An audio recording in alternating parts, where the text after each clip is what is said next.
അമ്മേ ശരണം, ദേവി ശരണം, കൊടുങ്ങല്ലൂർ അമ്മേ ശരണം. ആദ്യമായിട്ട് ഞാനും എൻ്റെ ഹസ്ബൻഡും കൂടിയിട്ട് കൊടുങ്ങല്ലൂർ അമ്പലത്തിൽ പോയപ്പോൾ ഉണ്ടായ ഒരു അനുഭവം നിങ്ങളോട് പങ്കുവയ്ക്കുകയാണ്. ആദ്യമായിട്ടാണ് ഒരു ഓൺ വോയിസ് വീഡിയോ ഇടുന്നത്. എന്തെങ്കിലും പാകപ്പിഴകളോ തെറ്റുകുറ്റങ്ങളോ ഉണ്ടെങ്കിൽ ക്ഷമിക്കുക. ആദ്യമായിട്ട് ഞങ്ങൾ പിന്നാണെങ്കിൽ അന്ന് അതായത് ഏകദേശം എനിക്ക് 27ാമത്തെ വയസ്സിലാണ് ഞാൻ ആദ്യമായിട്ട് കൊടുങ്ങല്ലൂർ അമ്മയെ കാണാൻ പോകുന്നത്. അതുവരെ അമ്മയെ പ്രാർത്ഥിക്കുകയും ആരാധിക്കുകയൊക്കെ ചെയ്തിട്ടുണ്ടെങ്കിലും അമ്മയെ നേരിട്ട് കാണാനുള്ള ഭാഗ്യം എനിക്ക് ലഭിച്ചിരുന്നില്ല. ഒരുപക്ഷെ അമ്മ എന്നെ കാണണമെന്ന് ആഗ്രഹിച്ചത് ചിലപ്പോൾ ആ സമയത്തായിരിക്കും. അങ്ങനെ ഞാനും എൻ്റെ ഭർത്താവും കൂടെ ഞങ്ങളാണെങ്കിൽ തിരുവനന്തപുരത്ത് വന്ന് രാവിലെയുള്ള വേണാട് എക്സ്പ്രസ്സിന് നമ്മൾ ചെന്ന് ഇരിങ്ങാലക്കുട ഇറങ്ങി.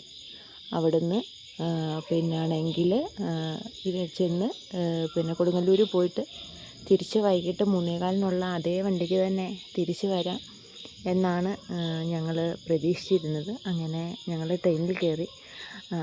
10:15 ഇരിങ്ങാലക്കുട എത്തും എന്ന് ടൈം കാണിച്ചിരുന്ന ട്രെയിന് ഏകദേശം